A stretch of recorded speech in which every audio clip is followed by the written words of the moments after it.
You're tuned in to Paranormal TV Network, and you're listening to Haunted Moments, and I am your host, Reverend Dr. Theresa F. Koch.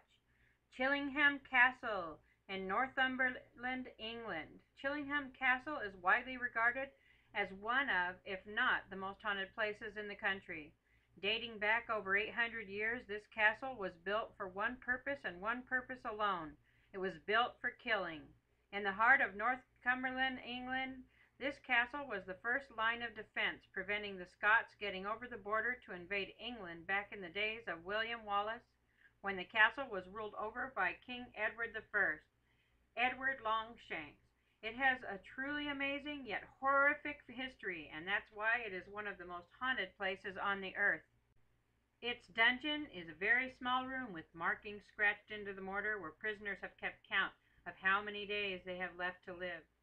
The prisoners could not expect to have their arms and legs broken before being thrown 20 feet down a hole into the oubliette and left there to die, either from starvation or their injuries.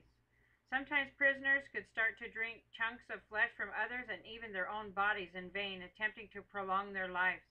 It has been reported that if you look down through the grate covering the oubliette, you can see the remains of a young girl looking back up at you. There are the remains of the last person to be killed here. Many people have experienced things here. Orbs have been seen and photographed, and some people have actually picked up emotions from the room. The room has a depressing feel about it. Then you may enter the torture chamber. Nearly all of the torture implements are in perfect working order, and each is as sick and deranged as the next. The floor is on a slope. This was so that the blood could drain away down to one side of the room. For many thousands of Scots, this will have been the last place that they ever saw. The torturer here was a man called John Sage. He was a majority celebrity in his day. Before he was a torturer, he was one of King Edward's best men in the battlefield and worked his way up to the rank of lieutenant. Sage was injured one day whilst at battle. His leg was wounded and he couldn't fight anymore. Sage begged Longshanks to keep him on, and in some capacity he was given the role of castle torturer.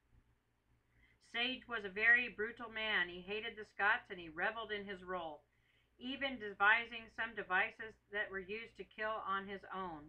There is a boiling pot, gadgets for gouging out eyes, barrels full of spikes that would have had a prisoner tied in and rolled around until the flesh was ripped from his body. They died in agony. There are cages that would have been attached to a prisoner's stomach, and a starved rat would be put inside, and the only way out for the rats was to eat his way out through the victim. Some of the things the prisoners would have endured at the hands of this man are unimaginable. Sage tortured upwards of 50 people a week for the 3 years he held this job. There are many torture devices on show. The guide will tell you that he never came down here on his own, as he feels a malevolent presence here on more than one occasion.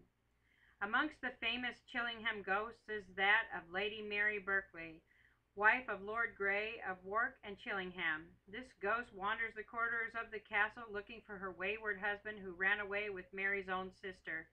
Lady Mary was left in the castle alone with her baby girl as companion, broken-hearted.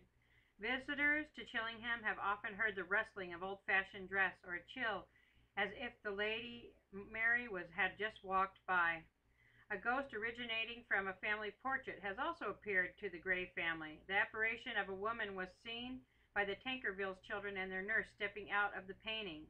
It then followed them around the castle for several minutes, it is said. After a family friend stayed at the castle, they saw the same ghost, but this time she emerged from another of her portraits. Her spirit has also been seen here walking the corridors, mistaken for a guide in period clothing. In the library underneath the upper chamber, the voices of two men are often heard talking, but it is not possible to follow what they say, and they seem to cease at once if one stops reading or writing to listen to this discussion. It disturbs no one, and many have heard it, but none have accounted for the voices or who the two men may be. The lake is very picturesque. Fish can be seen jumping in the water, and otters live here too. To look at the lake, you would never know that beneath the surface lie the remains of thousands of Scots killed during the war with the English. Bodies would be bundled onto a cart and thrown into the lake. The water is rumored to be cursed. If you put into the water into your hand, the souls of the dead will pull you under, it is said. During restoration work in the 19th century, workmen uncovered two grinning skeletons, the bones of a man and a child, close to a trapdoor that opens to the stone arches of the underground vaults. It is possible that they hid during a border attack only to be trapped in their safe hiding place. Workmen also discovered in the lower dungeons of the castle the perfectly preserved figure of a man sitting in a chair. Unfortunately, as soon as the air rushed in, the body crumbled. You're listening to Paranormal TV Network, and you've been tuned in to Haunted Moments, and I've been your host, Reverend Dr. Theresa F. Koch.